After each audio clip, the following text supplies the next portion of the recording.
ആരാണ് സന്തോഷം ആഗ്രഹിക്കാത്തത്?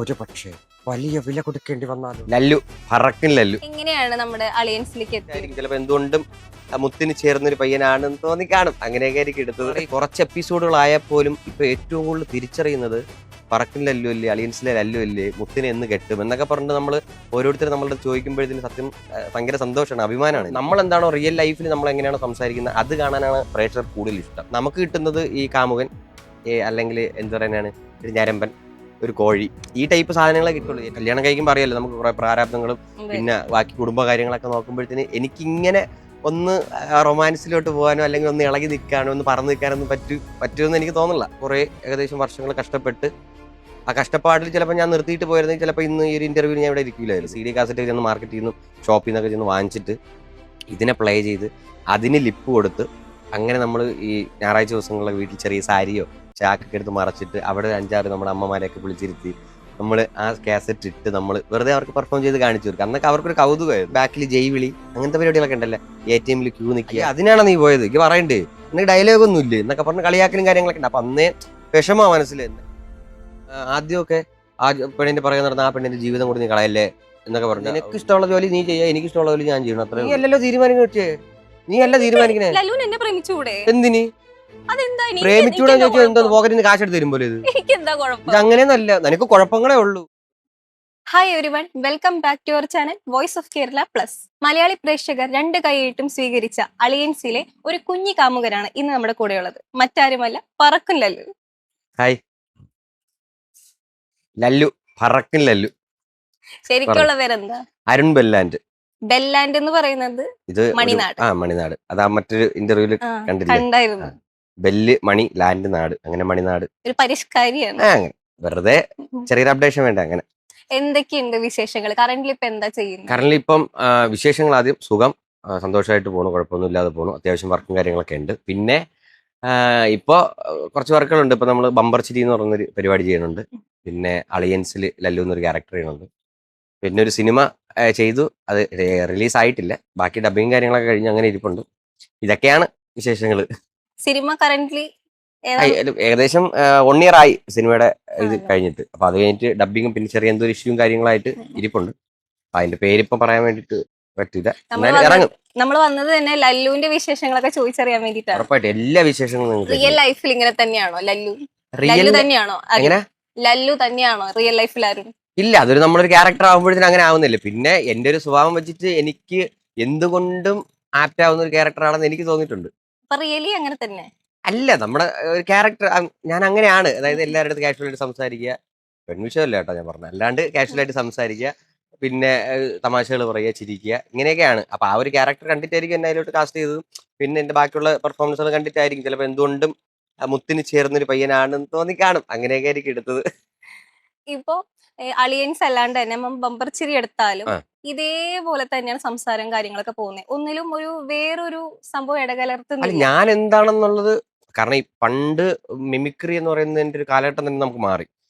പണ്ടത്തെ മിമിക്രി എന്ന് പറഞ്ഞു കഴിഞ്ഞാല് നമ്മൾ കയ്യിൽ നിന്നിട്ട് അല്ലാതെ വേറൊരു എക്സ്ട്രാ ഡയലോഗ് പറയുക, അല്ലെങ്കിൽ കുറച്ചൊന്ന് മാൻഡ്രസോ നമ്മുടെ മോഡുലേഷൻ മാറ്റി കളിക്കുക, അങ്ങനത്തെ ഒരു കാലഘട്ടം നമുക്ക് മിമിക്രിയിലും ഈ സ്കിറ്റിലൊക്കെ ഉണ്ടായിരുന്നു. അതൊക്കെ മാറിയിട്ട് ഇപ്പം നമ്മൾ എന്താണോ റിയൽ ലൈഫിൽ നമ്മൾ എങ്ങനെയാണോ സംസാരിക്കുന്നത് അത് കാണാനാണ് പ്രേക്ഷകർ കൂടുതൽ ഇഷ്ടം. അതുകൊണ്ട് ഞാൻ തന്നെ ആയിട്ട് നമ്മൾ പെർഫോം ചെയ്യുന്നു. അതെന്തോ ആൾക്കാർക്ക് ഇഷ്ടപ്പെട്ടു, അങ്ങനെ എന്തോ എടുത്തു. അതാണ് ലല്ലു. ഇഷ്ടമാണ്. Okay. പിന്നെ നമ്മളെ സംബന്ധിച്ചിടത്തോളം എന്റെ ഇപ്പൊ ഒരു ഈ പ്രായത്തിലും, പ്രായം കൂടുതലാണ് എന്നാലും ഇപ്പൊ ഈ ഒരു വേഷത്തിൽ ഇതെല്ലാം നമുക്ക് കിട്ടുന്നത് ഈ കാമുകൻ അല്ലെങ്കിൽ എന്താ പറയാനാണ് ഒരു ഞരമ്പൻ, ഒരു കോഴി, ഈ ടൈപ്പ് സാധനങ്ങളെ കിട്ടുള്ളൂ. എന്നെ കൊണ്ട് ഒരു അമ്മാവനോ ഒരു അപ്പാപ്പനോ കളിക്കാൻ പറ്റില്ല റിയൽ ആയിട്ട്. അതായത് നമ്മൾ ഈ സീരിയൽ അതുപോലത്തെ കാര്യങ്ങൾ ഗുണ്ട പിന്നെ കളിച്ചല്ലോ. ഗുണ്ട സ്കിറ്റിൽ നമുക്ക് എന്തോ ആവാം. ഞാൻ അമ്മാമ്മയായിട്ടുണ്ട്, പിന്നെ ഗുണ്ടയായിട്ട്, അങ്ങനത്തെ പല ക്യാരക്ടർ. അത് കോമഡിക്ക് വേണ്ടി നമുക്ക് എന്തും ചെയ്യാം. അതുപോലെ നമുക്ക് വേറെ ചെയ്യാൻ പറ്റില്ലല്ലോ. അപ്പൊ എനിക്ക് പറ്റുന്ന ഒരു ക്യാരക്ടേഴ്സ് ഒക്കെ ആയിരിക്കാം, അതുകൊണ്ടായിരിക്കും അങ്ങനെ cast കൂടുതലും ചെയ്തത്. ശ്രദ്ധിക്കപ്പെട്ടത് സ്ത്രീ കഥാപാത്രങ്ങൾ ചെയ്യുമ്പോഴാണെന്ന് തോന്നിയിട്ടുണ്ടോ? അത് ബമ്പർച്ചിരിയിൽ വരുമ്പോഴത്തേനും എനിക്ക് ഇപ്പോഴും ബമ്പർ അടിച്ചായിരുന്നല്ലോ. ആ ബെസ്റ്റ് സ്കിറ്റ് എന്ന് പറയുന്ന ഒരു അമ്മാമ്മ ഉം, ഉം. കുഴിത്തറ കുട്ടത്തിൽ നിന്നൊരു ക്യാരക്ടർ ചെയ്ത്, അത് ബമ്പർ അല്ല, 1,00,000 ഗോൾഡൻ ബസർ അടിച്ചായിരുന്നു. അങ്ങനെ അത് ഭയങ്കരമായിട്ട് എനിക്ക് ഇഷ്ടപ്പെട്ട സ്കിറ്റ് ആയിരുന്നു. അത് കഴിഞ്ഞിട്ട് ഇപ്പോ ഈ കറന്റ്ലി ഇപ്പൊ ഒരു സ്കിറ്റ് ഇറങ്ങി, ഞാനും സുതിമോളും, അത്യാവശ്യം യൂട്യൂബിലുള്ള എല്ലാവർക്കും അറിയാം സുതിമോളും ഞാനായിട്ട് ഇപ്പൊ ഒരു സ്കിറ്റ് കളിച്ചു, ഒരു ആദ്യരാത്രി കളിച്ചു. അപ്പൊ അതും അത്യാവശ്യം സിൽവർ ആയിരുന്നു, 75,000 രൂപ സിൽവർ ആയിരുന്നു ബമ്പർ ചിരിയിൽ. അപ്പൊ അതും അത്യാവശ്യം എല്ലാവരും യൂട്യൂബിൽ ഭയങ്കര കമന്റ്സും കാര്യങ്ങളൊക്കെ ആയിരുന്നു, നല്ല Waiting സ്കിറ്റ് ആയിരുന്നു എന്നൊക്കെ ആയിരുന്നു. പറഞ്ഞിട്ട്. ഭയങ്കരമായിട്ട് പോയി കുഴപ്പമില്ലാണ്ട്. ചില സ്കിറ്റുകൾ അങ്ങനെ വരും, നമ്മൾ പോലും പ്രതീക്ഷിക്കാതെ വരും. എങ്ങനെയാണ് നമ്മുടെ അലയൻസിലേക്ക് എത്തിയത്? അത് ഒരു വലിയ കഥയാട്ടോ. കാരണം അലയൻസിൽ ഇപ്പോഴും ഞാൻ അതിന്റെ ഡയറക്ടർ നമ്മളെ രാജേഷ് തലച്ചിറ എന്ന് പറയുന്ന സാറിന്റെ അടുത്ത് ഇപ്പോഴും നന്ദിയുണ്ട് എനിക്ക്. കാരണം എന്നെ ഒരു ദിവസത്തേക്ക്, അതായത് മുത്തിന്റെ കാമുകനായിട്ട് ഒരു ദിവസത്തേക്ക് എന്നെ കാസ്റ്റ് ചെയ്തതാ. അങ്ങനെ ആ ഒരു ദിവസം പോയി അവിടെ പോയി നിന്ന് ചെയ്തു. അപ്പൊ എന്തോ ഈ ക്യാരക്ടർ കുറച്ചുകൂടെ ഒന്ന് വളർത്തിയാൽ കൊള്ളാമെന്ന് അവർക്ക് തോന്നിക്കാണും. അത് എന്റെ അഭിനയം കൊണ്ടൊന്നും ആയിരിക്കില്ല, അവർക്ക് വളർത്തിയാൽ കൊള്ളാമെന്ന് തോന്നിക്കാണും. അങ്ങനെ വളർത്തി 2 ദിവസമായി. പിന്നെ അന്ന് തുടങ്ങി ഏകദേശം ഒരു 3 വർഷത്തോളം ആയി. അന്ന് തുടങ്ങിയ ആ ഒരു ക്യാരക്ടർ ഇന്നും അങ്ങനെ ജനങ്ങളുടെ ഇടയിലുണ്ട്. ആദ്യമൊക്കെ ഈ നമ്മുടെ യൂട്യൂബ് ഓഡിയൻസിന് അല്ലെങ്കിൽ അലയൻസ് കാണുന്ന പ്രേക്ഷകർക്കൊക്കെ ചെറിയൊരു വെറുപ്പുണ്ടായിരുന്നു എൻ്റെ അടുത്ത്. നല്ലൊരു കുട്ടിയല്ലേ മുത്ത്, ഈ ചെറുക്കൻ്റെ അടുത്ത് കെട്ടിച്ചു കൊടുക്കല്, ആ പ്രേമമൊന്നും വേണ്ട എന്നുള്ള രീതിയിലോട്ടൊക്കെ പോയി. പിന്നെ പിന്നെ എന്തോ പാവമാണ് ലല്ലു, അത്രയും സിൻസിയർ ആയിട്ട് നോക്കുകയാണ്. ഏതൊരു പ്രണയമായാലും ആദ്യം നോക്കുമ്പോഴത്തേനും അവൻ ചെറുപ്പം ടൈം പാസ് നോക്കുമായിരിക്കും എന്നൊക്കെ പറഞ്ഞ് വരുമല്ലോ. അപ്പൊ അങ്ങനെ ആൾക്കാർ കണ്ടു കാണും. പിന്നെ പിന്നെ അവൻ അത്രത്തോളം സീരിയസ് ആയിട്ട് കാണുന്നു എന്ന് തോന്നിയപ്പോൾ ചെറിയ രീതിയിലുള്ള ഒരു സ്നേഹവും ഇഷ്ടവും ഒക്കെ ഇപ്പൊ പ്രേക്ഷകർക്ക് തോന്നി തുടങ്ങിയെന്ന് ഈ കമന്റ്സിൽ എനിക്ക് മനസ്സിലായി. പല കമന്റ്സുകളും ലല്ലു നമ്മളെടുത്ത് മുത്ത് എപ്പിസോഡ് വെയിറ്റിംഗ് ആണെന്ന് വരെ പറയുന്ന ഒരുപാട് ആൾക്കാരുണ്ട്. ഒരുപാട് പേരുണ്ട്. അതും കൂടുതൽ ചെറുപ്പക്കാരല്ല, ഉം. കൂടുതലും അമ്മമാർ അച്ഛന്മാരൊക്കെ തന്നെ പറയുന്നത്. ഉറപ്പായിട്ടും അത് ഉറപ്പായിട്ടും. കേൾക്കുമ്പോ എന്താ തോന്നുന്നത്? അയ്യോ ഭയങ്കര സന്തോഷം. കാരണം ഞാന് ഫസ്റ്റ് ഞാൻ വരുന്നത് കോമഡി സ്റ്റാർ വഴിയാണ് ഈ ഒരു ഫീൽഡിലോട്ട് വരുന്നത്. അത് കഴിഞ്ഞിട്ട് പിന്നെ ബമ്പർച്ചിരി സീരിയലായി. അത് കഴിഞ്ഞിട്ട് പിന്നെ ബമ്പർച്ചിരിയായി. ബമ്പർച്ചിരി കഴിഞ്ഞിട്ടാണ്, ബമ്പർച്ചിരി നടന്നുകൊണ്ടിരിക്കുന്ന സമയത്താണ് ഈ അളിയൻസിലോട്ട് വരുന്നത്. ഇപ്പോഴും ഏറ്റവും കൂടുതൽ ഞാൻ ചെയ്തിട്ടുള്ളത് എന്താണെന്ന് ചോദിച്ചു കഴിഞ്ഞാൽ സ്കിറ്റുകൾ മാത്രമായിരിക്കും. സ്കിറ്റുകളും ഈ കോമഡി പരിപാടികളും മാത്രമായിരിക്കും ഞാൻ ചെയ്തിട്ടുള്ളത്. പക്ഷെ അതിൽ നിന്നൊക്കെ മാറി കുറച്ച് എപ്പിസോഡുകളായാൽ പോലും ഇപ്പൊ ഏറ്റവും കൂടുതൽ തിരിച്ചറിയുന്നത് പറക്കിൻ ലല്ലു അല്ലേ, അലിയൻസിലെ ലല്ലു അല്ലേ, മുത്തിനെ എന്ന് കെട്ടും എന്നൊക്കെ പറഞ്ഞിട്ട് നമ്മൾ ഓരോരുത്തർ നമ്മളുടെ ചോദിക്കുമ്പോഴത്തേന് സത്യം ഭയങ്കര സന്തോഷമാണ്, അഭിമാനമാണ് എനിക്കത്. സെറ്റിലൊക്കെ തന്നെ ദേഷ്യം വരുന്ന ഒരുപാട് കാര്യങ്ങളൊക്കെ ഉണ്ടായിട്ടുണ്ടോ? എന്തെങ്കിലും ഇൻസിഡൻസ് ഒക്കെ? അതായത് ദേഷ്യം മീൻസ് ലല്ലുവിന് എപ്പോഴും ചിരിച്ചുകൊണ്ടും തമാശ ആ ഒരു ഇതിലേക്ക് കണ്ടിട്ടുള്ളത്, ആ ദേഷ്യപ്പെടുന്നവരെ കണ്ടിട്ടില്ല. ഇല്ല ഇല്ല. അങ്ങനെയുള്ള എന്തെങ്കിലും ആ ഇൻസിഡൻസ് ഒക്കെ ദേഷ്യം ഉണ്ടായിട്ടുണ്ടോ? വരുന്ന രീതിയിലുള്ള ആ, ഇതൊക്കെ വന്നിട്ടുണ്ട്. അതായത് നമ്മുടെ ഈ പെർഫോം ചെയ്യാനുള്ള ഒരു അവസരം കിട്ടിയിട്ടുണ്ട് ഇതില്, അലയൻസിൽ കിട്ടിയിട്ടുണ്ട്. അതായത് മുത്തിനെ ശല്യപ്പെടുത്തുന്ന പയ്യന്മാരുടെ അടുത്ത് നിന്നിട്ട് മറ്റേ ഗുണ്ട രീതിയിലൊക്കെ ഇടിക്കുക, ഉം. കൊണ്ട് മാസിൽ വണ്ടി നിർത്തുക. ഉം. പക്ഷെ ഇത് ഞാൻ ചെയ്തു വരുമ്പോഴത്തേന് ഇത് തമാശയായിട്ട് എനിക്ക് തന്നെ തോന്നാറ്. ഇത് എന്താടാ ഈ ലല്ലു ചെയ്യണത്, കൊണ്ട് നിർത്തുന്ന മുത്തേ നീ മാറി നിന്ന് മുത്തേ എന്നൊക്കെ പറഞ്ഞിട്ട് ഇടിക്കാൻ പോണത്, ഇതൊക്കെ സത്യം പറഞ്ഞാൽ അവിടെ ഭയങ്കരമായിട്ട് സീരിയസ് ആയിട്ട് ചെയ്യാനുള്ള താരങ്ങൾ ഞാൻ കാണുമ്പോഴത്തേക്ക് എന്താ ടീച്ചറൊക്കെ ചെയ്തു വെച്ചിരിക്കുന്നതൊക്കെ എനിക്ക് തോന്നിയിട്ടുണ്ട്. അങ്ങനത്തെ ഇൻസിഡൻസിൽ വരാറുണ്ട്. റിയൽ ലൈഫ് അല്ലാണ്ട് ദേഷ്യപ്പെടാറില്ല. അല്ലാണ്ട് ദേഷ്യം അല്ല. എന്റെ ക്യാരക്ടർ എന്ന് പറഞ്ഞാൽ അവിടെ ഒളിഞ്ഞു നോക്കുക, മുത്തിനെ കാടുക, എന്തെങ്കിലുമൊക്കെ വാങ്ങിച്ചു കൊടുക്കുക, അങ്ങനത്തെ ഒരു ചെറിയ പൈങ്കിളി ടൈപ്പ് ആയിട്ടുള്ള സാധനങ്ങളാണ്. അല്ലാതെ ദേഷ്യമായിട്ട് ഇതുവരെ അങ്ങനെ വന്നിട്ടില്ല. ഇനി ചിലപ്പോൾ അങ്ങോട്ട് വരുമ്പോഴത്തേന് വരുമായിരിക്കും. ഇനി കല്യാണത്തിനോടൊക്കെ അടുപ്പിച്ച് വരുമ്പോഴത്തേന് ചിലപ്പോൾ അങ്ങനെയൊക്കെ വരുമായിരിക്കും. കല്യാണം വരെ എത്തോ? ചിലപ്പോ ഞാൻ പറഞ്ഞ ഇപ്പോഴൊന്നും കല്യാണം വേണ്ടാന്നാണ് എന്റെ അഭിപ്രായം. കാരണം കല്യാണം കഴിഞ്ഞാൽ ചിലപ്പോൾ ഈ ക്യാരക്ടറൊക്കെ ഔട്ട് ആവും. കല്യാണം അതെ. കഴിഞ്ഞ് അവരെ എങ്ങോട്ടെങ്കിലും പോകും. ഉം. മറ്റത് ഈ പ്രണയിച്ച് കിടക്കുമ്പോഴത്തേന് ഇങ്ങനെ എപ്പിസോഡുകൾ കിട്ടിക്കൊണ്ടിരിക്കുക, അല്ല, ആൾക്കാർ കല്യാണം കണ്ടോണ്ടിരിക്കും. കഴിഞ്ഞാലും ചേച്ചിയുടെ വീട്ടിൽ നിക്കാലോ. ആണ്. പക്ഷെ എനിക്ക് ഈ പറക്കിൽ ലല്ലുവായിട്ട് നിൽക്കാൻ പറ്റുമെന്ന് അറിഞ്ഞൂട. ചിലപ്പം ഈ ഉം. കല്യാണം കഴിക്കുമ്പോൾ അറിയാലോ നമുക്ക് കുറെ പ്രാരാബ്ദങ്ങളും അതെ. പിന്നെ ബാക്കി കുടുംബ കാര്യങ്ങളൊക്കെ നോക്കുമ്പോഴത്തേന് എനിക്കിങ്ങനെ ഒന്ന് റൊമാൻസിലോട്ട് പോകാനോ അല്ലെങ്കിൽ ഒന്ന് ഇളകി നിൽക്കാനോ ഒന്ന് പറന്ന് നിൽക്കാനൊന്നും പറ്റുമെന്ന് എനിക്ക് തോന്നുന്നില്ല. അതുകൊണ്ട് കുറച്ച് ദിവസമൊക്കെ കഴിഞ്ഞിട്ട് മതി എന്നുള്ളൊരു ഉണ്ട്. സാറെ കണ്ടിട്ടുണ്ടെങ്കിൽ ഈ സാധനം കാണുവാണെങ്കിൽ ഒന്ന് കുറച്ചൊന്ന് മാറ്റിയിട്ട് ഇടണേ അപ്പൊ കല്യാണം. വളരെ പതിയെ പതിയെ മതി കല്യാണം. മതി, സമാധാനം. എന്തിന് ഇത്ര നേരത്തെയൊക്കെ ലേറ്റ് ആയിട്ട് പതുക്കെ മതി. കുറെ എപ്പിസോഡൊക്കെ പോട്ട്. റിയൽ ലൈഫില് പ്രണയങ്ങൾ ഉണ്ടായിട്ടുണ്ടോ? പ്രണയങ്ങളോ? അല്ല, പ്രണയം. പ്രണയങ്ങളെന്നൊക്കെ പ്രണയം ഉണ്ടല്ലോ. നമ്മളിപ്പം ഈ ഒരു ഏജ് എന്ന് പറഞ്ഞാൽ ഈ പ്രണയിക്കേണ്ട ഏജ് ആണല്ലോ. അങ്ങനെ പ്രണയമൊക്കെ ഉണ്ട്. ശരിക്കും ഏജ് അപ്പൊ എത്ര? കറക്റ്റ് പറയണ്ട, ഒരു റേഞ്ച് പറഞ്ഞാൽ മതി. 30. 30. ഉം. വയസ്സ്. അതാ എല്ലാരും ചോദിക്കുന്നതാ. കണ്ടു കഴിഞ്ഞാൽ 25, 24 ആ, അങ്ങനെ തന്നെ ഇരിക്കട്ടെ. പ്രണയുണ്ട്. പ്രണയമുണ്ട്. പ്രണയം ഇല്ലാത്ത ആരും ഇല്ലല്ലോ. പ്രണയമുണ്ട്.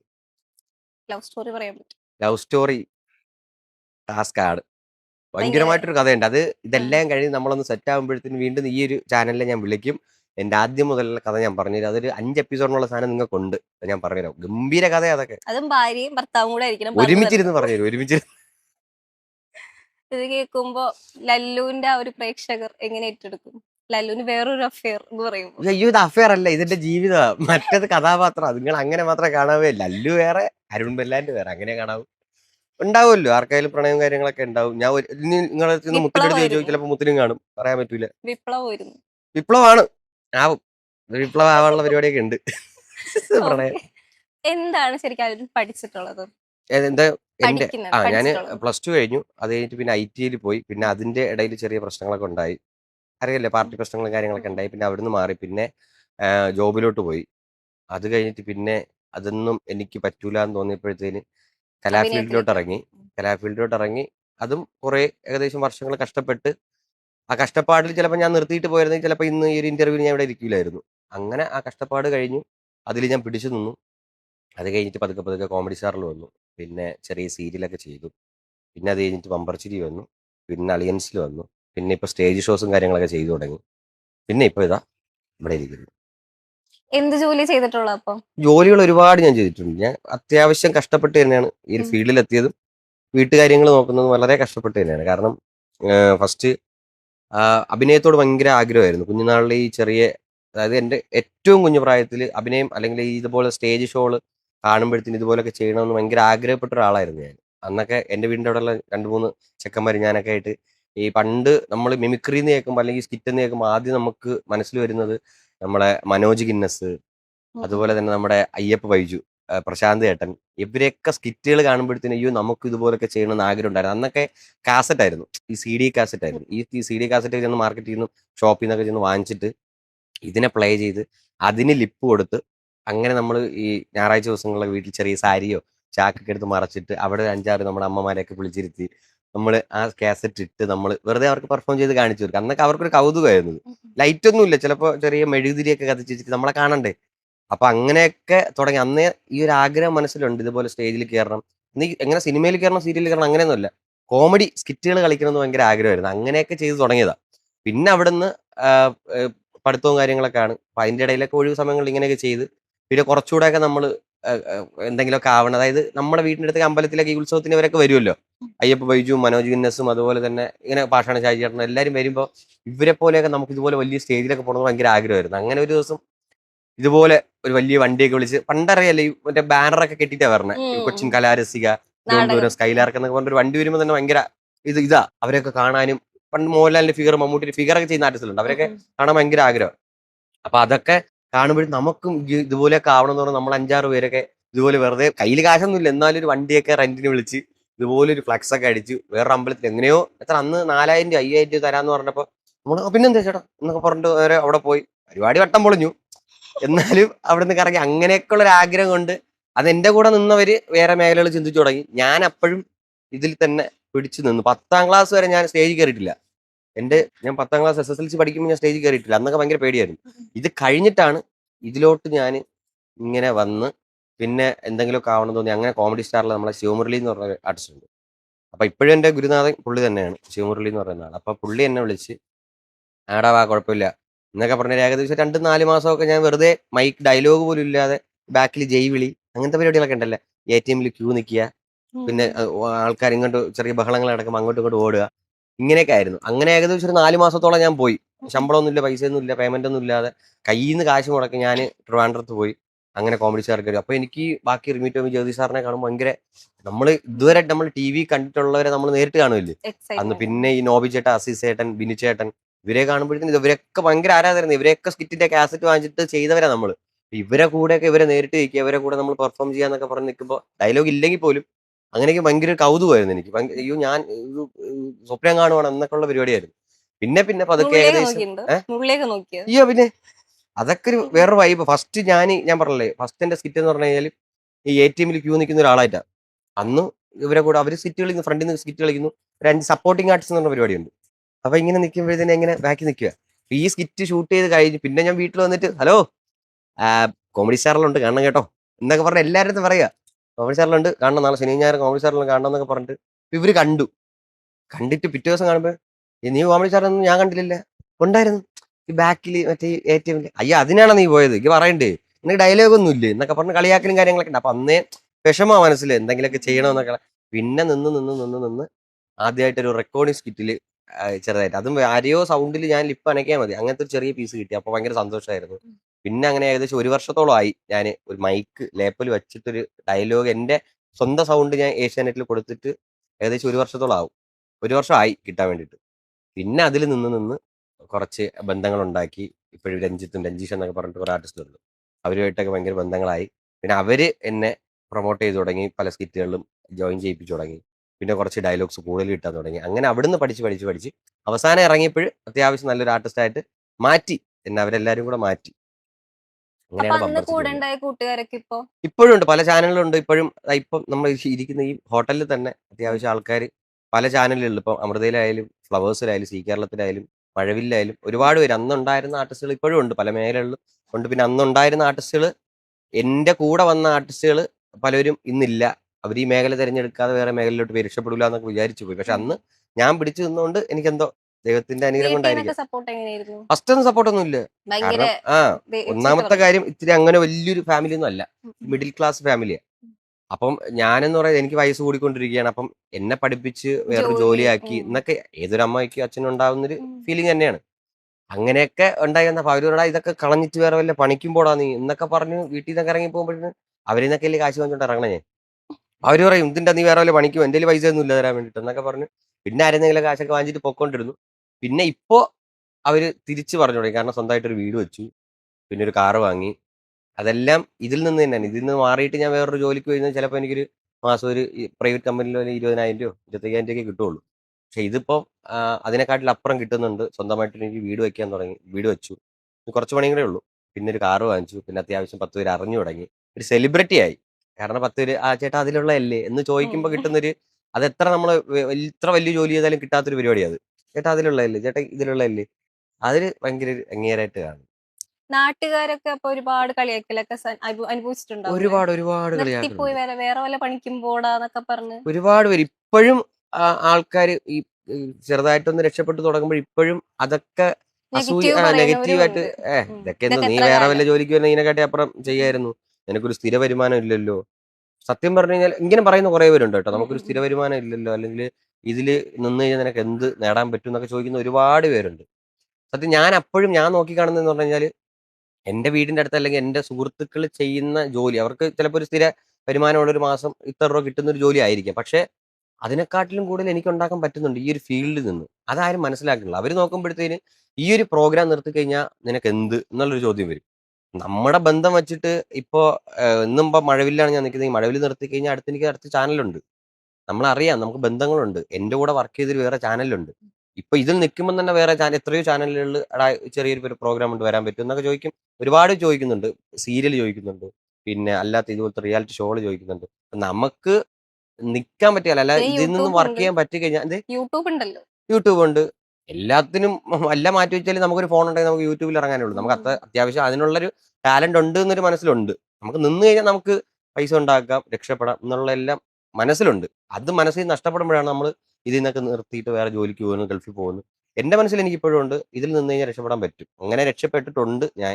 അത്യാവശ്യം ഞാൻ പറഞ്ഞില്ല നേരത്തെ, വീട് വെച്ചു, കാർ വാങ്ങിച്ചു, ഇതെല്ലാം ഇതിൽ നിന്നുണ്ടാക്കിയത്, അല്ലാതെ വീട്ടുകാരുണ്ടാക്കി തന്നതോ അല്ലെങ്കിൽ എന്റെ വസ്തു വിറ്റുണ്ടാക്കിയതോ അല്ല. ഞാൻ ഇതിൽ നിന്നുണ്ടാക്കിയതാണെന്ന് തന്നെ. അരുൺ ചേട്ടനോട് ഇപ്പോഴാണ് പറയുന്നത്, ഇത് കഴിഞ്ഞു കഴിഞ്ഞാൽ നിനക്ക് ഇതൊരു പരിപാടി നിർത്തിയാൽ നിനക്ക് എന്ത് കിട്ടും, നിനക്ക് വേറെ വല്ല പണിക്കും പൊക്കൂടെ എന്ന് ചോദിച്ചിട്ടുണ്ടെങ്കിൽ ചേട്ടൻ എന്ത് പറയും? ഞാൻ പറയും വേറെ പണിക്ക് പോയതിനെക്കാട്ടി കിട്ടുന്ന അത്യാവശ്യം ഇൻകം എനിക്ക് ഇതിൽ നിന്ന് കിട്ടുന്നുണ്ട്. അപ്പൊ എനിക്ക് ഇത് തന്നെയാണ്. നെഗറ്റീവ് ആയിട്ടുള്ള ആൾക്കാരോട് നമുക്ക് എക്സ്പ്ലെയിൻ ചെയ്തേക്കാളും നല്ലത് ഒറ്റ വാക്കിൽ ഒറ്റ പറഞ്ഞു. വാക്കി വരാം, നിനക്ക് ഇഷ്ടമുള്ള ജോലി നീ ചെയ്യുക, എനിക്ക് ഇഷ്ടമുള്ള ജോലി ഞാൻ ചെയ്യണം, അത്രേ ഉള്ളൂ. എന്റെ പൈസ നീ അല്ല, എനിക്കിപ്പോ പൈസ ഇല്ലെന്നുണ്ടെങ്കിൽ നീ ഒരിക്കലും തരൂല. എനിക്ക് ഉണ്ടാക്കണമെങ്കിൽ ഞാൻ തന്നെ ഉണ്ടാക്കണം. അത് എനിക്ക് ഉണ്ടാക്കാൻ പറ്റുന്നുണ്ട്, നീ നിന്റെ പണിക്ക് പോടാന്ന് ഞാൻ പറയും. ജീവിതത്തിൽ ആരെങ്കിലും സഹായിച്ചിട്ട് പിന്നീട് വേണ്ടായിരുന്നു എന്ന് തോന്നിയ സിറ്റുവേഷൻ ഉണ്ടായിരുന്നോ? അങ്ങനെ വലുതായിട്ട് സഹായിക്കാൻ വേണ്ടി എന്റെ ഒന്നും ഇല്ലായിരുന്നു. അല്ല, അല്ല, സാമ്പത്തികപരമായിട്ടല്ല, അല്ലാതെയാണ് അല്ലാണ്ട് ചോദിക്കണമെങ്കിൽ സഹായിച്ചിട്ടുണ്ട് ഒരുപാട് പേര്. അങ്ങനെ കാരണം പണി കിട്ടിയ അവസ്ഥയൊക്കെ ഉണ്ടോ? പണി കിട്ടിയ അവസ്ഥ, അങ്ങനെ പണി കിട്ടിയ ഒരു അവസ്ഥ വന്നിട്ടില്ല. സഹായിച്ചിട്ടുണ്ട്. കാരണം നമ്മൾ ഈ ഫീൽഡ് നിൽക്കുമ്പോഴത്തേന് ഇപ്പം ഉദാഹരണത്തിന് ബമ്പർ സീരിയലായാലും ഈ പുതിയതായിട്ട് വരുന്ന ഒരുപാട് പേരുണ്ട്. അവസരങ്ങൾ മോഹിച്ചും അല്ലെ ഒരു പ്ലാറ്റ്ഫോമിൽ കയറണമെന്ന് ആഗ്രഹിക്കുന്ന ഒരുപാട് പേര് ഇപ്പോഴും ബമ്പർ സീരി വരാറുണ്ട്.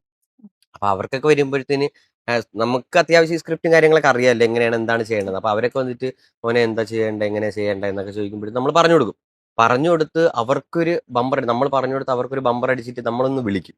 വിളിച്ചിട്ട് അരുണെ നീ പറഞ്ഞു തന്നുകൊണ്ട് നമുക്ക് ബമ്പർ അടിച്ചടാ, ഒരുപാട് നന്ദി ഉണ്ടാ, സഹായം ഉണ്ടാ എന്നൊക്കെ പറഞ്ഞ് ആൾക്കാർ വരുമ്പോഴും നമുക്കൊരു ഹാപ്പിയാണ്. കാരണം സന്തോഷം. നമുക്കറിയാവുന്ന കാര്യം, ഇത് കോമ്പറ്റീഷൻ അല്ലല്ലോ. അവന്റെ കയ്യിൽ സ്ക്രിപ്റ്റ് ഉണ്ട്, അവന് കഴിവുണ്ടെങ്കിൽ അവൻ ബമ്പർ അടിക്കുന്നു, എനിക്ക് കഴിവുണ്ടെങ്കിൽ ഞാൻ ബമ്പർ അടിക്കുന്നു, അത്രേ ഉള്ളൂ. കോമ്പറ്റീഷൻ അല്ലല്ലോ. ഞാൻ പറഞ്ഞു കൊടുത്തു കഴിഞ്ഞാൽ അവന് ബമ്പർ അടിക്കും, എനിക്ക് അടിക്കില്ല, അങ്ങനത്തെ ഒരു പരിപാടി ഇല്ലല്ലോ. അതുകൊണ്ട് നമ്മൾ അങ്ങനത്തെ അങ്ങനെ സഹായിക്കാറുണ്ട് ഒരുപാട് പേരെ. പണി കിട്ടിയിട്ടില്ല. പണിയായിട്ടൊന്നും കിട്ടിയിട്ടില്ല. എപ്പോഴാണ് അരുൺ ചേട്ടന് ജീവിതത്തിൽ ഞാൻ കൃതജ്ഞനായി എന്ന് സ്വന്തം തോന്നി തുടങ്ങിയ ആ ഒരു നിമിഷം? സ്വന്തമായിട്ട് തോന്നി തുടങ്ങിയത് ഈ ബമ്പർ ചിരി വന്നതിന് ശേഷമാണ്. ഞാൻ എന്തെങ്കിലും അല്ലെങ്കിൽ ഞാൻ എൻ്റെ മനസ്സിലൊരു ആർട്ടിസ്റ്റ്, ഞാനൊരു ആർട്ടിസ്റ്റ്, പക്ക ആർട്ടിസ്റ്റ് ആയി മാറി എന്നുള്ളത് ഞാൻ ബമ്പർ ചിരി വന്നതിന് ശേഷമാണ് ഞാൻ മനസ്സിലാക്കി തുടങ്ങിയത്. കാരണം കോമഡി സ്റ്റാർ ചെയ്തുകൊണ്ടിരിക്കുന്ന സമയത്തെന്ന് പറഞ്ഞു കഴിഞ്ഞാൽ ഒരുപാട് പേര് ഒരു ക്രൂ ആണത്. ഒരു നാല് പേരുടെ ടീമും പിന്നെ അതിലൊരു 10-12 പേരോളാണ് ഒരു സ്കിറ്റ് നമ്മൾ ചെയ്യണം. അപ്പം അതിൽ നമുക്ക് എന്ത് ചെയ്യണം എന്നുള്ളത് നമ്മൾ എല്ലാവരും കൂടെ സഹായിക്കുമ്പോഴത്തേനും സാധനം ഉണ്ടാവും. പക്ഷെ ബമ്പർ ചിരി വരുമ്പോൾ അതല്ല 2 പേരേ ഉള്ളൂ. ഞാനും എൻ്റെ കൂടെ കളിക്കുന്ന ഒരു പേര് മാത്രം. അപ്പൊ 2 പേരേ ഉള്ളൂ. ഞാൻ എന്ത് പറയണോ ഞാൻ പറഞ്ഞാൽ മാത്രമേ അവനും പറയാൻ പറ്റൂ, അവൻ പറഞ്ഞാൽ മാത്രമേ ഞാനും പറയാൻ പറ്റൂ. ഈ 2 പേരും പറഞ്ഞാൽ സ്കിറ്റ് ആവുള്ളൂ. ഉം. നമ്മൾ 2 പേരിൽ ആരെങ്കിലും ഒരാൾ മാറി നിന്ന് കഴിഞ്ഞാൽ സ്കിറ്റ് ആവൂല, നമുക്ക് ബമ്പർ അടിക്കാനോ അങ്ങനെയൊന്നും പറ്റൂല. ഉം. അപ്പൊ അങ്ങനെ വന്നപ്പോൾ സ്വന്തമായിട്ട് ഓരോ കാര്യങ്ങൾ നമ്മൾ വർക്ക് ചെയ്ത് തുടങ്ങി. മറ്റേത് വർക്ക് ചെയ്യില്ല. എല്ലാവരും ഉള്ളതുകൊണ്ട് ആടാ നീ ഇത് പറയണേ നീ ഇത് പറയണേ എന്ന് മാത്രമേ പറയുള്ളൂ. പക്ഷെ ഇത് നമ്മൾ 2 പേരേ ഉള്ളൂ. നമ്മൾ പറഞ്ഞാലും എന്തെങ്കിലും ഉള്ളൂ. അപ്പൊ നമ്മൾ വർക്ക് ചെയ്ത് തുടങ്ങി. അങ്ങനെ വർക്ക് ചെയ്ത് തുടങ്ങിയപ്പോഴത്തേനും എന്തോ ഞാനൊരു ആർട്ടിസ്റ്റ് എനിക്ക് സ്വന്തമായിട്ട് ഒരു സ്കിറ്റ് ഉണ്ടാക്കാൻ പറ്റും. ഇപ്പം ബമ്പർ ചിരി ഗ്രൂമേഴ്സ് ഉണ്ട്. ഗ്രൂമേഴ്സ് സഹായിക്കുന്നുണ്ട്. അവർ സഹായിച്ചാൽ മാത്രമേ നമുക്കൊരു ബമ്പർ അടിക്കാൻ പറ്റുള്ളൂ.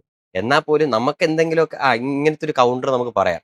അല്ല ഇങ്ങനെ പറഞ്ഞാൽ നമുക്ക് ചിരിക്കും എന്നൊക്കെ പറയുന്ന സാധനം നമ്മുടെ മനസ്സിൽ അയ്യോ എനിക്ക് ഇങ്ങനത്തെ ഒരു കഴിവുണ്ടായിരുന്നു എന്ന് തോന്നുന്നത് ബമ്പർ ചിരി വന്നതിന് ശേഷമാണ്. അപ്പം മനസ്സിലായി ഇപ്പൊ ഇവിടെ പോയാലും 4 കാലിൽ നിൽക്കാം, സ്വന്തമായിട്ട് എനിക്ക് നിൽക്കാൻ പറ്റും എന്നുള്ളത് തോന്നിയത് ബമ്പർ ചിരി വന്നതിന് ശേഷം. അച്ഛനും അമ്മയ്ക്കും ഭയങ്കര അഭിമാനവുമായിരുന്നു. അഭിമാനമാണ്. ഇപ്പോഴും ഞാൻ സ്കിറ്റ് കളിക്കാൻ അപ്പൊ വേണ്ടിയിട്ട് തോന്നത്തില്ലേ മനസ്സിൽ ഞാൻ കൃതജ്ഞനായി?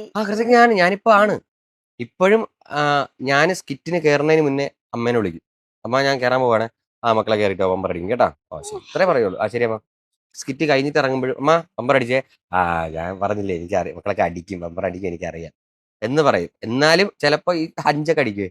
ചിലപ്പോ പെട്ടെന്നൊക്കെ ഉണ്ടാക്കുന്ന സ്കിറ്റുകൾക്ക് നമുക്ക് പറയില്ല. സ്കിറ്റ് അല്ലേ നമ്മൾ കാണുന്ന ഒരു വ്യൂ പോയിന്റിലല്ല ചിലപ്പോൾ ജഡ്ജസ് കാണുന്നത്. അപ്പൊ അങ്ങനെ വരുമ്പോഴത്തേന് 5 അടിക്കും. അപ്പോഴത്തേന് അമ്മ സ്കിറ്റ് കയറാൻ പോണേ. മക്കളെ ബമ്പർ അടിക്കും കേട്ടാ. തിരിച്ച് അമ്മ ബമ്പർ അടിച്ചാ മക്കളെ. ഇല്ല 5 ആയപ്പോ അയ്യോ എന്ത് പറ്റിയടാ. കുഴപ്പമില്ല നമുക്ക് അടുത്ത പ്രാവശ്യം അടിക്കാം കേട്ടാ കുഴപ്പമില്ല എന്ന് പറയുമ്പോഴത്തേന് കുഴപ്പമില്ല. പക്ഷെ അവരുടെ മനസ്സിലുണ്ടായിരുന്നു ബമ്പർ അടിക്കണമെന്നുണ്ടായിരുന്നു. പക്ഷെ എന്തോ അഞ്ചായി പോയി. എല്ലാപ്പോഴും ഒരുപോലെ ഇരിക്കില്ലല്ലോ. അതിന്റെ അങ്ങനെയൊക്കെ കേൾക്കുമ്പോൾ ഭയങ്കര ഒരു പ്രൗഡാ. അടിച്ചല്ലോ മക്കളെ ബമ്പർ അടിക്കും കേട്ടാ. എന്തൊക്കെ നമുക്കൊരു കോൺഫിഡൻസ് കയറാൻ നിൽക്കുമ്പോൾ സത്യം പറഞ്ഞു കഴിഞ്ഞാൽ ഈ ഒരു സാധനം എടുത്ത് വെക്കുമ്പോൾ മൈക്ക് എടുത്ത് വെക്കുമ്പോഴേ ഇവിടുന്ന് ഒരു തീയുണ്ട്. കാരണം ഫ്ലോറിൽ എത്ര വലിയ സീനിയർ ആർട്ടിസ്റ്റ് ആയാലും ആ ഒരു ഫ്ലോറിൽ കയറുമ്പോൾ ആ ഫ്ലോർ എന്നല്ല ഏത് ഫ്ലോറിൽ കയറിയാലും അടിവയറ്റിൽ നിന്നൊരു സാധനം വരും. തീ വരും. ആ തീ കഴിയണത് ക്ലൈമാക്സ് പറഞ്ഞ് ഇറങ്ങുമ്പോഴാണ്. അവിടെ ബമ്പർ അടിക്കും അങ്ങനെയല്ല. ഒരു സ്കിറ്റ് കളിച്ച് തീരുക. പിന്നെ 5-15 ബമ്പർ അത് നമ്മൾ ചിന്തിക്കേണ്ട ആവശ്യമില്ല. സ്കിറ്റ് കളിച്ച് തെറ്റിക്കാതെ കളിച്ചല്ലോ. അതുവരെ മനസ്സിന്റെ അകത്തൊരു സാധനം ഉണ്ട്. അത് നമ്മൾ എപ്പോഴും ഈ ഒരു വിളിക്കുമ്പോൾ ആരെങ്കിലും അമ്മയെ വിളിക്കുമ്പോഴത്തേന് കുറച്ചൊരു കോൺഫിഡൻസ് കിട്ടും. കുഴപ്പമില്ല കേടാ ഒന്നുമില്ല സെറ്റാക്കി എന്നൊക്കെ പറഞ്ഞ് ഇപ്പോഴും പ്രാർത്ഥിച്ചിട്ടേ കയറുള്ളൂ. അമ്മേനെ വിളിച്ചിട്ട് കയറും. അരുൺ ചേട്ടൻ ആദ്യം കിട്ടിയ വരുമാനം എന്താണ് ചെയ്തത്? ആദ്യം കിട്ടിയ വരുമാനം മനസ്സിലൊരു ആഗ്രഹം ഉണ്ടായിരുന്നു. ഈ ആദ്യം കിട്ടുന്ന പൈസ അതോടെ എടുത്ത് എൻ്റെ അമ്മയുടെ കയ്യിൽ കൊണ്ടു കൊടുക്കണമെന്നുണ്ടായിരുന്നു. പക്ഷെ അന്നൊക്കെ ഫസ്റ്റ് കിട്ടുന്നത് 5 പിന്നെ 15 ഇങ്ങനെയല്ലേ നമ്മൾ തുടങ്ങുന്നത്. ഫസ്റ്റ് നമുക്ക് അറിയത്തില്ലല്ലേ എങ്ങനെയാണ് ഇതിന്റെ ഫോർമാറ്റ് എന്നുള്ളത്. അപ്പൊ കിട്ടിയപ്പോഴത്തേന് പിന്നെ നമുക്ക് 5 രൂപ നമുക്ക് എന്തായാലും എറണാകുളത്ത് വരണം പിന്നെ തിരിച്ചു പോകണം. അപ്പൊ ഈ ക്യാഷ് ഒക്കെ എടുത്തിട്ട് നമ്മുടെ ബാക്കി ചെലവും കാര്യങ്ങളൊക്കെ അങ്ങനെയൊക്കെ ഇവിടെ വരണം എത്തിപ്പെടണത്. അതൊന്നും ചെയ്യാൻ പറ്റില്ല. പക്ഷെ ഫസ്റ്റ് എനിക്ക് ബമ്പർ അടിച്ചപ്പോൾ എനിക്ക് കിട്ടിയ 50,000 രൂപ 25,000 രൂപ അവനും 25,000 രൂപ എനിക്ക്. അപ്പൊ 25,000 രൂപ ഞാൻ ആദ്യം കൊണ്ട് അമ്മയുടെ കയ്യിൽ കൊടുത്തു. അത് ക്യാഷ് ആയിട്ട് തന്നെ കൊണ്ട് കൊടുത്തു. അത് ഭയങ്കര ഒരു ആഗ്രഹം. അപ്പൊ ആദ്യമായിട്ട് അമ്മ അത്രയും പൈസയൊക്കെ ഒരുമിച്ച് കയ്യിൽ വാങ്ങണം. അതൊക്കെ കണ്ടപ്പോ ഭയങ്കര സ്വന്തം ചേട്ടന് വേണ്ടിട്ട് എന്താ ചെയ്തേ? ചേട്ടന് വേണ്ടിട്ട് ചേട്ടന് ക്യാഷ് കിട്ടിയിട്ടുണ്ടാവുമല്ലോ. ചേട്ടന് വേണ്ടിട്ട് എന്താ ഓർമ്മയിൽ ചെയ്തിട്ടുള്ളത്? അയ്യോ അങ്ങനെയൊക്കെ ചോദിച്ചു കഴിഞ്ഞാൽ ഒന്നും ചെയ്തിട്ടില്ല. എനിക്ക് വേണ്ടിയിട്ടെന്ന് പറഞ്ഞ് എനിക്ക് ചെയ്യാൻ പറ്റൂല. കാരണം ഒന്ന് ഞാൻ തന്നെയാണ് എൻ്റെ വീട്ടിന്റെ കാര്യങ്ങളൊക്കെ നോക്കുന്നത്. ഞാനും അച്ഛനും ഇച്ചിരി വയ്യായികയും കാര്യങ്ങളൊക്കെ ഉണ്ട്. കാരണം പ്രായം ഇത്ര ആയില്ലേ. അപ്പൊ അതുകൊണ്ട് എനിക്ക് കറണ്ട് ബില്ല് അടയ്ക്കാം, വാട്ടറിന്റെ ബില്ല് അടയ്ക്കാം, ഇങ്ങനെയൊക്കെ നോക്കുമ്പോൾ ഇതെല്ലാം എൻ്റെ കാര്യങ്ങൾ തന്നെയാ. അങ്ങനെ ചെയ്തിട്ട് എനിക്കെന്ന് പറഞ്ഞിട്ട് ചെയ്തിട്ടുള്ളത് ഞാൻ കാറ് പിന്നെ മൊബൈല്. ഇപ്പൊ എൻ്റെ 3ാമത്തെ മൊബൈല് ഇങ്ങനെയുള്ള കാര്യങ്ങൾ. പിന്നെ ഫുഡ് ഇല്ല ഇതിപ്പോ X300 അതിപ്പം എടുത്തതാ. അങ്ങനെയൊക്കെ വെച്ചിട്ട് എന്റേതായിട്ടുള്ള ഇതൊക്കെ മാത്രമേ ഉള്ളൂ. പിന്നെ ഫുഡ് കഴിക്കുക ഇതേ ഉള്ളൂ. ഫ്രണ്ട്സുമായിട്ട് കറങ്ങുക ഇങ്ങനെയുള്ള പരിപാടി. പഴയ കൂട്ടുകാരൊക്കെ ഇപ്പോഴും ഉണ്ടോ? ഉണ്ട് ഒരുപാട്. അതായത് കുഞ്ഞിലെ ഞാൻ ഇപ്പൊ 10th വരെയൊക്കെ പഠിക്കുമ്പോൾ ഉണ്ടായിരുന്ന ആ സമയത്തൊക്കെ ഇതുമായിട്ട് ഒരു ബന്ധമില്ലാതെ നടന്ന ഒരാളാണ് ഞാൻ പറഞ്ഞില്ലേ സ്റ്റേജിൽ പോലും ഞാൻ കയറിയിട്ടില്ല. മിമിക്രിയോ മോണാക്ടോ ഒന്നും അറിയത്തില്ല. ഇതിനു വേണ്ടി പഠിച്ചതാ.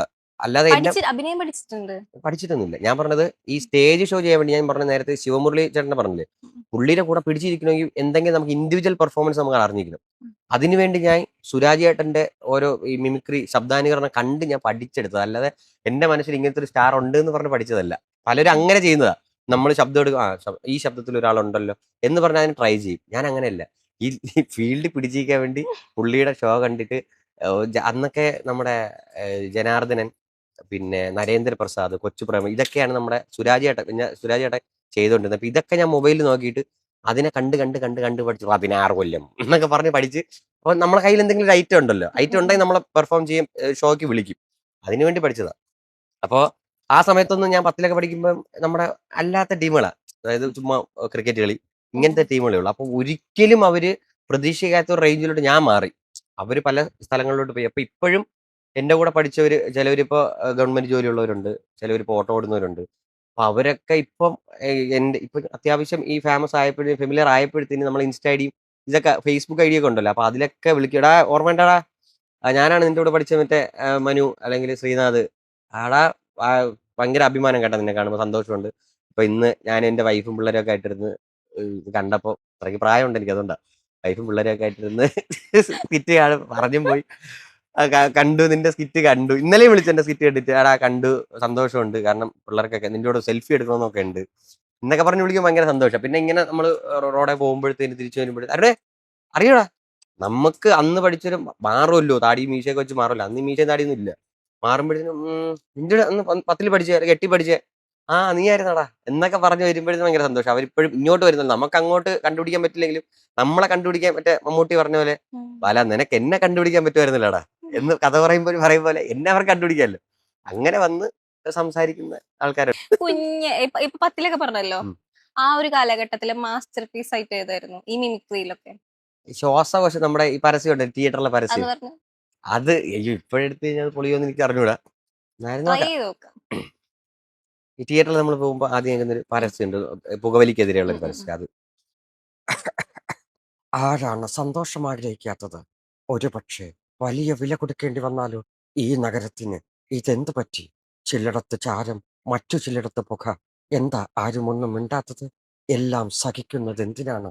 എരിയുന്ന സിഗരറ്റും ബീഡിയും കെടുത്താൻ ശ്രമിക്കൂ. പുകവലിക്ക് വലിയ വില കൊടുക്കേണ്ടി വരും. വലിയ വില.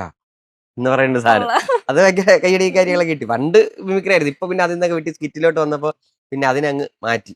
ജനാർദ്ദനന്റെ ഡയലോഗ് ഒക്കെ പറഞ്ഞത് അയ്യോ, കേട്ടിട്ടുണ്ടായിരുന്നു. അതൊക്കെ വെറുതെ നമ്മൾ ഈ ബമ്പർച്ചിരിയില് നസീറൊക്കെ ഉള്ളതുകൊണ്ട് ഇടയ്ക്കിടയ്ക്ക് ഈ പറയണ "ഹോ" എന്നൊക്കെ പറഞ്ഞൊരു ചെറിയ ഈ അലർച്ച കാര്യങ്ങളൊക്കെ ഉള്ളത് അതൊക്കെ. അപ്പൊ പിന്നെ മിമിക്രി അങ്ങ് പൂർണ്ണമായിട്ട് അങ്ങ് മാറ്റി. പിന്നെ അഭിനയത്തിലോട്ട് കോൺസെൻട്രേറ്റ് ചെയ്തപ്പോ മറ്റേതങ്ങ് പോയി കഴിഞ്ഞു. കുഞ്ഞിലെ പ്രണയമൊക്കെ ഉണ്ടായിട്ടുണ്ടോ ചെറിയ പ്രായത്തിലൊക്കെ? കുഞ്ഞിലെ നമ്മളൊരു ഇന്റർവ്യൂല് ഇങ്ങോട്ടൊക്കെ വന്ന് കേട്ടായിരുന്നു. പറഞ്ഞിട്ടുണ്ട്, ചേട്ടാ ഇഷ്ടമാണ് ഉണ്ടായിരുന്നു. എന്നൊക്കെ വന്ന് പറഞ്ഞിട്ടുണ്ട്. ഇങ്ങോട്ട് ആ വന്നിട്ടുണ്ടോ? സത്യം, ഞാൻ ഇപ്പോഴും ഞാൻ അങ്ങോട്ട് ആരുടെ അടുത്ത് ഇഷ്ടമാണെന്ന് പറഞ്ഞിട്ടില്ല. ഇങ്ങോട്ട് വന്നിട്ട് പിന്നെ ഈ സാഹചര്യങ്ങളുടെ ഒരു കുഞ്ചാക്കോ ബോബനായിരുന്നു കുഞ്ഞിലെ. അങ്ങനെയൊന്നുമല്ല. ഒന്നാതെ ഇപ്പൊ ഈ ബമ്പർച്ചിരിയിൽ ഇപ്പൊ കഴിഞ്ഞ സ്കിറ്റ് കഴിഞ്ഞപ്പോ ചെറിയൊരു പേര് ഇതൊക്കെ കിടപ്പുണ്ട് എനിക്ക്. ഞാൻ സുധി മോളുമായിട്ട് കളിച്ചപ്പോഴത്തേക്ക് ചെറിയ കോഴിയാണ് ഈ ചെറുക്കൻ, ഭയങ്കര കോഴിയാണ് ഈ ചെറുക്കൻ്റെ അടുത്ത് സ്കിറ്റ് കളിക്കുമ്പോൾ നോക്കി കളിക്കും, ഞരമ്പനാണ് എന്നൊക്കെ പറഞ്ഞ എല്ലാം സോഷ്യൽ മീഡിയയിൽ എടുത്തിട്ട് അലക്കി തുടങ്ങി. എന്നെ അന്ന് ആ സ്കിറ്റ് കണ്ടിട്ട് എന്നെ ഒരുപാട് പേര് വിളിച്ചു, അരോടാ നീ ഇങ്ങനത്തെ ചെറുക്കനാടാ, നീ ഞരമ്പനാടാ നീ എന്നൊക്കെ ചോദിച്ചു ഒരുപാട്. ഞാൻ പറഞ്ഞു അയ്യോ അതൊക്കെ ക്രിയേറ്റഡ് ആണ്, വെറുതെ നമ്മൾ അതിൽ ചാറ്റിൽ വേണ്ടി വെറുതെ പറയണാണെന്ന് പറഞ്ഞു അടുത്ത്. എന്നിട്ട് സുധിമോളെ ഞാൻ വിളിച്ചു, ഇത് നീ അങ്ങനെയൊക്കെ പറയാൻ പോയെന്നൊക്കെ ചോദിച്ചു. അങ്ങനെ ഒരു സാധനം കിടപ്പുണ്ട്. അതുകൊണ്ട് പ്രണയം ഉണ്ട്. ലല്ലുവിന്റെ പേരിൽ ഇതേപോലെ വിളിച്ച് പറഞ്ഞിട്ടൊക്കെയുണ്ടോ? അപ്പൊ പെങ്കൊച്ചിന്റെ പിറകെ ഇങ്ങനെ നടന്ന് വഴിതെറ്റിയല്ലേടാ? നേരത്തെ പറഞ്ഞിട്ടുണ്ട് കമന്റ്സിലൊക്കെ. ഞാൻ എപ്പോഴും ഞാൻ എൻ്റെ ഈ അലിയൻസ് വരുമ്പോഴത്തേക്ക് ഞാൻ എപ്പോഴും കമന്റ്സ് നോക്കും. അപ്പൊ കൂടുതലും ആദ്യമൊക്കെ ആ പെണ്ണിന്റെ പുറകെ നടന്ന ആ പെണ്ണിന്റെ ജീവിതം കൂടി നീ കളയല്ലേ എന്നൊക്കെ പറഞ്ഞിട്ട് ക്ലീറ്റോ ചേട്ടാ അല്ലെങ്കിൽ മഞ്ജു ചേച്ചി, ഈ മുത്തിന് ഈ ചെറുക്കന് ഒരിക്കലും കെട്ടിച്ചു കൊടുക്കില്ല, അവനെ കാണും പറയാ ഒരു കോഴിയാണ് ഞരമ്പനാണെന്നൊക്കെ വെറുതെ വരുമായിരുന്നു. ഇപ്പൊ ഞാൻ കമന്റ്സ് നോക്കുമ്പോഴത്തേന് പാവം ലല്ലുവിന്റെ എപ്പിസോഡ് വരാൻ വെയിറ്റിംഗ് ആണ്, ലല്ലു മുത്തും പ്രണയം അടിപൊളിയാണ്, ലല്ലു മുത്തും കോമ്പോ സൂപ്പറാണ്, അവരെ കൊണ്ടുപോകാന്നൊക്കെ പറഞ്ഞ ഒരുപാട് മെസ്സേജ് ഉണ്ട്. അത് ഞാൻ സാറിന്റെ അടുത്ത് രായ സാറുമായിട്ട് ഞാൻ ഇങ്ങനെ ഡിസ്കസ് ചെയ്തിട്ട് ഞാൻ ഇങ്ങനെ പറയാറുണ്ട്, സാറേ ഇങ്ങനത്തെ ഒരുപാട് മെസ്സേജ് വരാറുണ്ട്, അത് നല്ലതല്ലേടാ അത്, അങ്ങനെയൊക്കെ വരട്ട് എന്നൊക്കെ പറഞ്ഞു. പിന്നെ അഞ്ജലി ചേച്ചി ഒരു ഇടയ്ക്ക് ഒരു ഇന്റർവ്യൂ ഉണ്ടായിരുന്നു നമ്മുടെ. അപ്പൊ അതില് കുറച്ചുകൂടെ ആ ഇന്റർവ്യൂ കണ്ടപ്പോഴത്തേന് കുറച്ചുകൂടെ ലല്ലു മുത്തുള്ള കോമ്പോ ഭയങ്കര എത്രത്തോളം ഇഷ്ടായി. വളർന്നു എന്നുള്ളത് ഓഡിയൻസിന് കിട്ടി. പക്ഷെ മുത്ത് പിടിയാൻ പറ്റില്ല. മുത്ത് ഇപ്പോഴും പിടികാറില്ല, അങ്ങനെ നടക്കുക. ലല്ലു ഇങ്ങനെ നടക്കുക. അതെ അതെ, ഇവള് MBBS അങ്ങാണ്ട് പഠിക്കും ഇപ്പൊ മുത്ത്. ഇവക്ക് ഡേറ്റ് ഉള്ളപ്പോഴേ എനിക്ക് പോകാൻ പറ്റുള്ളൂ, ആ ഒരു പ്രശ്നം മാത്രമേ ഇപ്പോൾ ഉള്ളൂ. അവള് ചിലപ്പോൾ 2 ദിവസം കാണുള്ളൂ, 3 ദിവസം കാണുള്ളൂ. ആ സമയത്ത് ചിലപ്പോൾ ഞാൻ ഇവിടെ ആയിരിക്കും. പെട്ടെന്ന് വിളിച്ചിട്ട് അരുണ നാളെ വരാൻ പറ്റുമെന്ന് ചോദിക്കുമ്പോൾ പോകാൻ പറ്റില്ല, കാരണം ഇവിടുത്തെ സിറ്റുവേഷൻ അങ്ങനത്തെ ഒരു പ്രശ്നം ഇപ്പൊ കിടപ്പുണ്ട്. അതും ഇതും കൂടെ ചെയ്യുന്നുണ്ട്. മുത്തുണ്ടെങ്കിലേ ലല്ലു ആ മതി. മുത്തുണ്ടെങ്കിലല്ലേ ഞാൻ അവിടെ പോയിട്ട് കാര്യമുള്ളൂ, അല്ലാണ്ട് പോയിട്ട് കാര്യമില്ലല്ലോ. ആ ഒരു ചെറിയ പ്രശ്നമുണ്ട്. മുത്തേ MBBS ഒക്കെ സൈഡിൽ ഒതുക്കി വെച്ചിരുന്നു, വാ നമുക്ക് ഇവിടെ കിടന്ന് അഭിനയിച്ച് പ്രണയിക്കാം. ആ ഒരു ക്യാരക്ടേഴ്സ് ഹിറ്റ് ആയപ്പോ ശരിക്കുള്ള കാമുക്ക് കുറച്ച് എന്തെങ്കിലും പറഞ്ഞു ഒരിക്കലും ഇല്ല. എന്റെ അടുത്ത് അങ്ങോട്ട് പോയി അങ്ങോട്ട് എന്ത് ഇങ്ങനെ നോക്കണേ എന്നൊക്കെ ചില ആൾക്കാർക്ക് അവർക്ക് ഭയങ്കര അങ്ങനെ പൊസസീവ് അസൂയ ആവുന്നുണ്ട്. വരുമല്ലോ. ഇതങ്ങനെയൊന്നും ഇല്ല. കുറച്ചൊക്കെ ഭയങ്കര കുറച്ചുകൂടെ എപ്പിസോഡ് തരാൻ പറ. ഞാൻ പറഞ്ഞ തരാത്തല്ല, എനിക്ക് പോകാൻ പറ്റാത്തത് എന്നൊക്കെ പറയും. ഓഡീഷൻ ഒക്കെ പോയിട്ടുണ്ടോ? ഓഡീഷൻ ഇതുവരെ പോയിട്ടില്ല. പോയിട്ടില്ല. ഓഡീഷൻ ഇതുവരെ ഡയറക്റ്റ് ആയിരുന്നു എല്ലാം. ഡയറക്റ്റ് ആയിരുന്നു. അപ്പൊ ബമ്പർ സീരിയലൊക്കെ കയറിയപ്പോ ഓഡീഷൻ ഉണ്ടായില്ലേ? ബമ്പർച്ചിൽ ഓഡീഷൻ ഞാൻ ആദ്യം കോമഡി സ്റ്റാറിൽ നിന്ന് വന്നതുകൊണ്ട് എനിക്ക് ഓഡീഷൻ ഇല്ല. ഇപ്പൊ വരുന്ന പുതിയ ടീമുകൾക്ക് നമ്മളൊരു 2 മിനിറ്റ് വീഡിയോ എടുത്ത് അവർ കണ്ട് അപ്രൂവ് ആയ മാത്രമേ നമുക്ക് അവിടെ വരാൻ പറ്റൂ. അപ്പൊ സ്പോട്ട് ആക്ട് എന്ന് കോമഡി പറയുന്ന ഒരു സ്റ്റാർസിലും പരിപാടി. ഉണ്ടായില്ല. കോമഡി സ്റ്റാറിൽ ഓഡീഷൻ ഇല്ലായിരുന്നു. ഞാൻ പറഞ്ഞില്ല, ഈ മുരളിച്ചേട്ടൻ എന്നെ വിളിച്ച്, പുള്ളി ഒരു സീനിയർ ആർട്ടിസ്റ്റ് ആണല്ലോ. അപ്പൊ എന്നെ വിളിച്ചപ്പോഴത്തേനും അവർ തോന്നിക്കണാ അവൻ വിളിക്കുന്ന ആളല്ലേ, കുഴപ്പമില്ല എന്ന് പറഞ്ഞ് അങ്ങനെ നിർത്തി. അതിൽ നിന്ന് ബമ്പർച്ചിലോട്ട് വന്നപ്പോഴത്തേനും കോമഡി സ്റ്റാർ ചെയ്ത പയ്യനല്ലേ, അപ്പൊ പിന്നെ ഓഡീഷന്റെ ആവശ്യമില്ല എന്ന് പറഞ്ഞിട്ട് തന്നെ എല്ലാവരും ഡയറക്ടർ എങ്ങനെയാണെന്ന് അറിഞ്ഞൂടാ, അങ്ങനെ വിളിച്ചു. അഭിനയത്തെ കുറിച്ചൊക്കെ അറിയാമോ? അഭിനയം എനിക്കിപ്പോഴും ഞാൻ അഭിനയിക്കുന്നത് ക്ലാസിക്കൽ ആയിട്ടുള്ള അഭിനയം ഇപ്പൊ സിനിമയിലൊക്കെ വരുമ്പോ ഓൾറെഡി ക്ലാസിക്കലൊക്കെ ആയിട്ട് കേട്ടിട്ടുണ്ടാവില്ലേ? ഇത് വേറെ പരിപാടിയായത്, മനസ്സിലായി. അതൊന്നുമില്ല, സത്യം പറഞ്ഞാൽ എനിക്ക് ഇപ്പോഴും അറിയാവോ? എന്തെങ്കിലും എന്തെങ്കിലും അറിയത്തില്ല. കണ്ടിട്ടുണ്ടാവുമല്ലോ. ഇപ്പൊ നവരസൊക്കെ ചെയ്യാൻ പറയുമ്പോ ശൃംഗാരം, രൗദ്രം അയ്യോ. പറയത്തില്ല. അല്ല ഇതില് അല്ല, ഇത് മൂന്നെണ്ണം വരുമ്പോഴേ എനിക്ക് ചെറിയൊരു ഇങ്ങനെ ചെറിയ ടാസ്കും കാര്യങ്ങളൊക്കെ ഉണ്ടാവും. ഞാൻ പറഞ്ഞ ചെറുതല്ലേ, ഇത് ഇച്ചിരി വലിയ ടാസ്ക് ആണ്.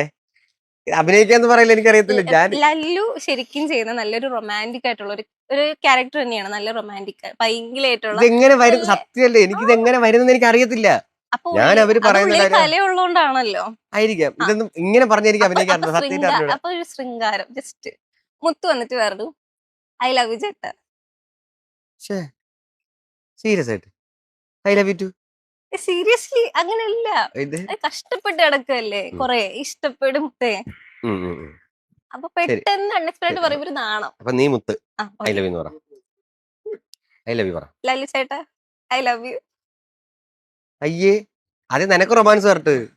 നീ റൊമാൻസ് പറയെങ്കിലേ എനിക്ക് റൊമാൻസ് വരുള്ളൂ. എനിക്ക് റൊമാൻസ് വരില്ല, പുറകെ നടക്കല്ലേ. അപ്പൊ പറയാം ഐ ലവ് യു ലല്ലു ചേട്ടാ, ജസ്റ്റ് പറയാം. എന്റെ അടുത്ത് ലവ് യു അതെങ്ങനെ പെട്ടെന്ന് എന്റെ അടുത്ത് ലവ് യു എന്ന് പറഞ്ഞ? എനിക്ക് ഇഷ്ടമായോണ്ട്.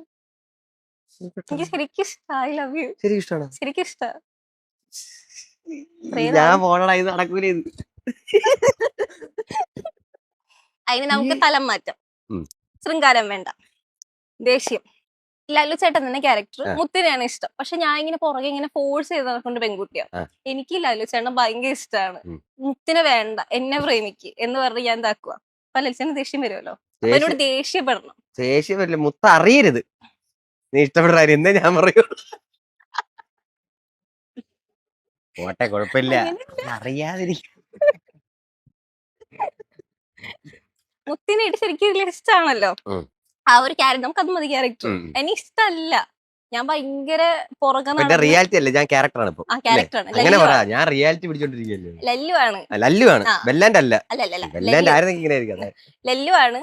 ലല്ലുവിന് എന്നെ ഇഷ്ടമല്ല, ഞാൻ പുറകെ എങ്ങനെ ശല്യം ചെയ്യുക. ലല്ലു എനിക്ക് ലല്ലുവിനെ ഭയങ്കര ഇഷ്ടമാണ്. മുത്തിനെ വേണ്ട, മുത്തിനെ കള, എന്നെ പ്രേമിക്ക്. മുത്തിനെ കളയാൻ പറയാൻ വേണ്ടി നീ മുത്തിന്റെ ആരാ? ഞാനല്ലേ മുത്തിന്റെ കാമോ, ഞാൻ നോക്കിക്കോളാം. എന്നെ ഇഷ്ടപ്പെട്ടാ മതി. എന്നെ ഇഷ്ടപ്പെട്ട നീ വേറെ നോക്കി. ഈ ലോകത്ത് ഒരാൾ മാത്രമേ ഉള്ളൂ. എല്ലാവർക്കും എന്നാണെന്ന് പറഞ്ഞു കഴിഞ്ഞാൽ എനിക്ക് ലല്ലുവിന് ഇഷ്ടം, മുത്തിനെ വേണ്ട. എന്നാൽ ലല്ലുവിന് ഇഷ്ടം മുത്തിനെയാണ്. ലല്ലുവിന് ഇഷ്ടം മുത്തിനെയാണ്, അത് മാത്രം നോക്കിയാൽ. പക്ഷെ മുത്തിന് ചേരത്തില്ല ലല്ലു. ആര് നീയാണോ തീരുമാനിക്കാൻ ചേരൂലെന്ന്?